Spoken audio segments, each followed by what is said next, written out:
একটা ছোট্ট গ্রামের এক রান্নাঘরে পাশাপাশি থাকতো দুজন।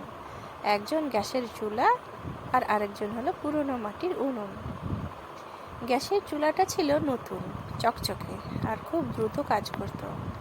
আর উনুনটা ছিল কালচে, ধোঁয়ায় ভরা, কিন্তু তার ভেতরে ছিল এক অদ্ভুত মায়া, তার উষ্ণতা।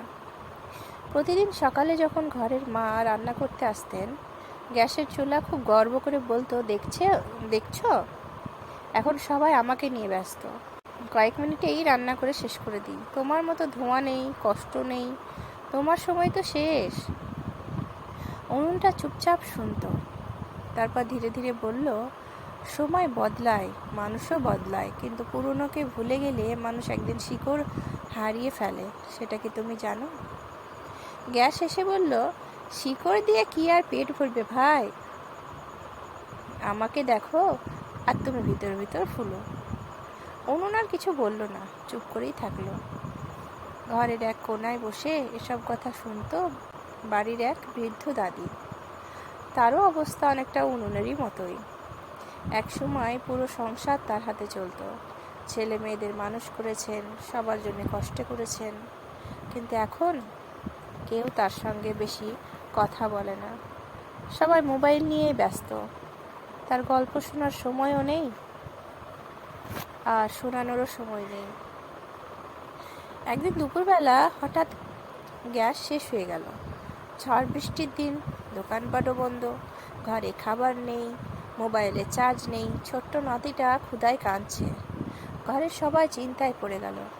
তখন দাদি ধীরে ধীরে উঠে বললেন, ভয় পেও না, পুরনো উনুন তো আছেই, আমি না হয় ধরাতে একটু সাহায্য করছি, তোমরা আমার সাথে এসো। অনেকদিন পরে উনুনটাকে পরিষ্কার করা হলো। শুকনো কাঠ, পাতা, খড় দিয়ে আগুন জ্বালানো হলো। কিছুক্ষণের মধ্যেই ভাতের গন্ধে পুরো ঘর ভরে গেল। নাতিটা খুশি হয়ে বলল, দাদি, এই ভাতটা কত মজার। দাদির চোখে জল চলে এলো, কারণ অনেক দিন পরে তার কাজের কেউ প্রশংসা করছে।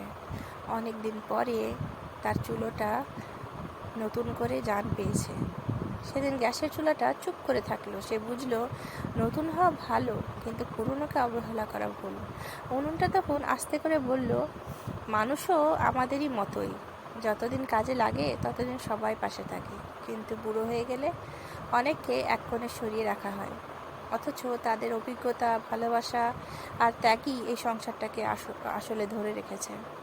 সেদিনের পর থেকে বাড়ির সবাই দাদির সঙ্গে সময় কাটাতে শুরু করলো। নাতিরা তার কাছে গল্প শুনতো, মা তার পরামর্শ নিত, আর রান্নাঘরের গ্যাস আর উনুন দুজনেই একে অপরকে সম্মান করত। এই গল্পটা আমাদের শেখায়, জীবনে আধুনিক হওয়া খারাপ নয়, কিন্তু পুরনো মানুষ আর পুরনো সম্পর্ককে ভুলে যাওয়া সবচেয়ে বড় ভুল। কারণ সময় বদলাতে এক মুহূর্ত লাগে। গল্পটা কেমন লাগলো জানিও। পুরনো জিনিস আর মানুষই সবচেয়ে বড় ভরসা হয়ে দাঁড়ায়।